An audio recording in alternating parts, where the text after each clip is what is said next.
Hi guys, अगर आप banking sector किसी भी एग्जाम की तैयारी कर रहे हैं तो ये वीडियो आपके लिए बहुत ज़्यादा हेल्पफुल होने वाला है।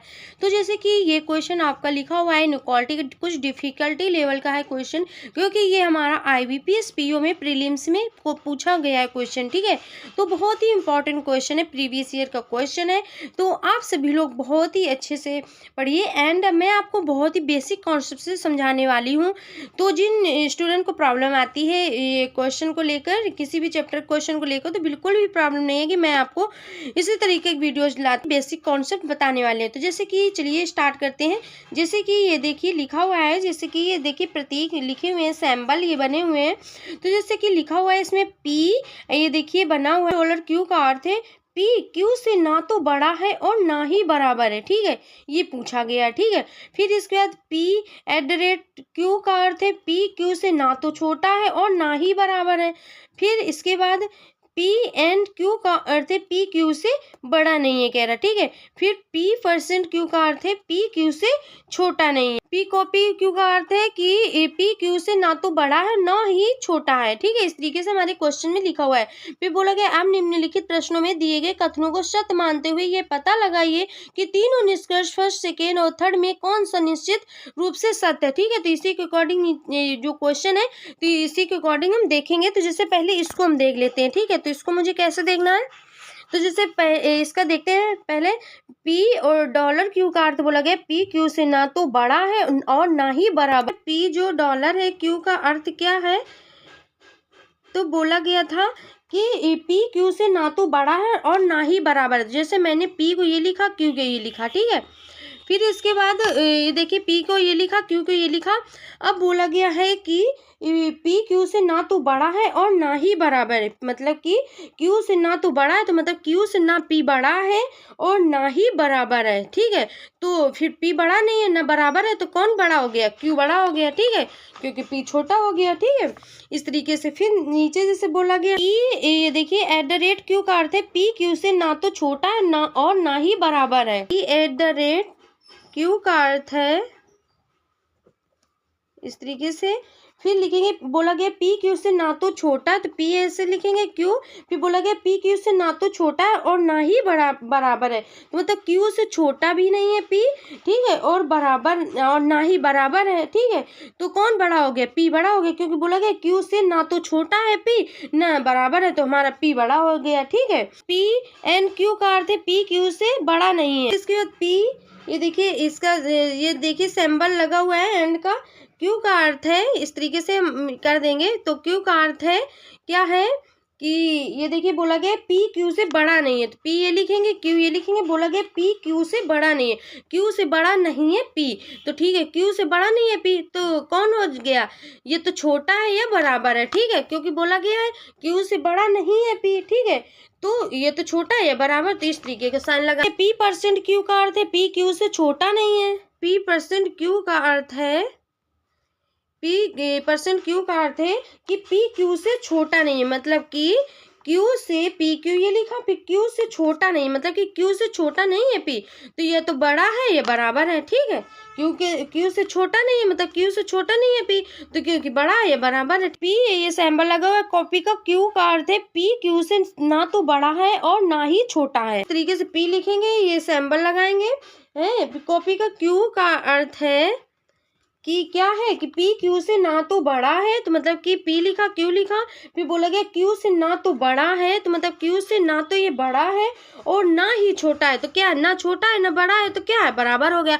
तो इस तरीके से ये देखिए हमने ये जो लिखे हुए थे सिंबल के अर्थ, तो इस तरीके से मैंने इसको लिखा हुआ है। ठीक है, अब हम आगे देखिए क्वेश्चन दिए होते हैं, कथन लिखा हुआ है, जैसे कि लिखा हुआ है H%D, D, फिर ये देखिए @B, B, फिर NW, W%N, फिर निष्कर्ष पे लिखे हुए फर्स्ट पे ये देखिए H@B, फिर इसके बाद सेकेंड पे $N, इसके बाद थर्ड पे ये देखिए D@W। ठीक है, सभी का अर्थ ये लिखा हुआ है इस तरीके से। फिर कथन जैसे निष्कर्ष मैंने ये लिखे, ठीक है। तो अब मुझे कैसे करना है, तो जैसे कि अभी जैसे H% D इस तरीके से लिखा हुआ है, तो जो ये सैम्बल लगे हुए हैं तो सैम्बल जैसे इसमें दिखा रहा है तो इसका अर्थ ये बनाते चलेंगे, ठीक है, कैसा साइन जा रहा है। तो जैसे कि इसमें इसका जो ये हमारा डॉलर का है तो इस तरीके से P लेस Q है, तो इसी तरीके से साइन बनाते हुए चलेंगे। तो जैसे कि इसमें H% D लिखा हुआ है, ठीक है, तो परसेंट का क्या बोला गया है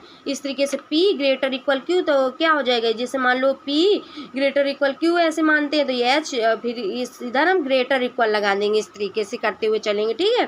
फिर जैसे कि हम फिर आगे देखेंगे तो ये जैसे कि फिर लिखा हुआ है, ये देखिए @ पे क्या लगा हुआ है P ग्रेटर Q, तो इसी तरीके से इस पे ग्रेटर का लगाएंगे। इस तरीके से मुझे साइन को लिखते हुए चलना है। फिर इधर जैसे एंड का ये देखिए, फिर इसमें लेस इक्वल का लगा हुआ तो इधर लेस इक्वल का लगा देंगे। फिर परसेंट का देखेंगे, परसेंट का ग्रेटर इक्वल लगा, ग्रेटर इक्वल लगा देंगे, ठीक है, इतना करेंगे।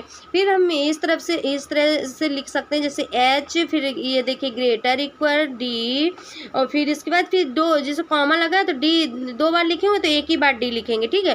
फिर जैसे कि हम ग्रेटर B लिखेंगे, फिर देखिए लेस इक्वल W लिखेंगे, फिर W नहीं लिखेंगे फिर क्योंकि 2 बार हो जाएगा तो एक ही बार लिखेंगे। फिर परसेंट का ये देखिए ग्रेटर इक्वल N, इस तरीके से ये लिखा, ठीक है। अब जैसे कि इसी के अकॉर्डिंग हम इनको सॉल्व करेंगे। अब जैसे कि फर्स्ट पे H ये देखिए @B लिखा हो तो इसका भी हम साइन देखेंगे, तो इसके साइन में हम कैसे देख लेंगे, जैसे कि H और @B है तो @ का साइन क्या था, @ के साइन ग्रेटर का था, तो इस तरीके से ग्रेटर के इधर लगा देंगे, ठीक है, बनाएंगे लिखेंगे इसी लेटर में, बस इस साइन को ये जो सैम्बल है साइन में देखेंगे, ठीक है। जैसे कि B जैसे कि B और ये $N लिखा हुआ है तो इसमें हम जैसे B लिखेंगे और फिर देखिए B लिखेंगे, फिर डॉलर का क्या साइन था तो डॉलर का देख लेते हैं, तो ये देखिए लेस दिखा रहा है, ठीक है, तो इस तरीके से लेस का लगाएंगे, N लिखेंगे, ठीक है।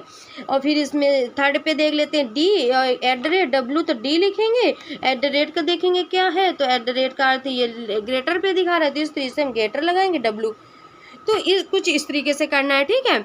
तो फिर अब मुझे ये देखना है जैसे कि इनइक्वालिटी का क्वेश्चन है तो इसी तरीके से हम देखते हैं। तो अब मुझे इससे देखना है जो मैंने ये किए हुए हैं फर्स्ट सेकेंड थर्ड को, इस तरीके से मैंने ये जो थे सैम्बल इसमें साइन पे किया हुआ है तो साइन से मुझे देखना है, तो इसमें भी मैंने साइन का किया हुआ है, ठीक है। तो अब मुझे ये देखना है जैसे ये हमारा कथन हुआ है, ये निष्कर्ष हुए, तो अब मुझे फर्स्ट का पहले देखेंगे H ग्रेटर B लिखा हुआ है, मुझे देखना है H कहाँ है B कहाँ है, तो H से B जाएंगे, ये देखिए क्योंकि कॉमा लगा नहीं है इसमें तो डायरेक्ट हम देख सकते हैं। तो जैसे अब H से B तक हम देखेंगे कि मेरे साइन कैसे जा रहे हैं, लेटर नहीं ध्यान देना है, बस साइन देखना है। तो साइन हमारे ग्रेटर इक्वल ग्रेटर आया होता है, जब ग्रेटर इक्वल ग्रेटर आता है तो क्या लिखते हैं, ग्रेटर केवल लिखते हैं। तो जैसे H करेंगे और फिर ग्रेटर करेंगे फिर B करेंगे, अब इसमें देखेंगे H ग्रेटर B, तो ये हमारा सही हो जाएगा फर्स्ट, इस तरीके से।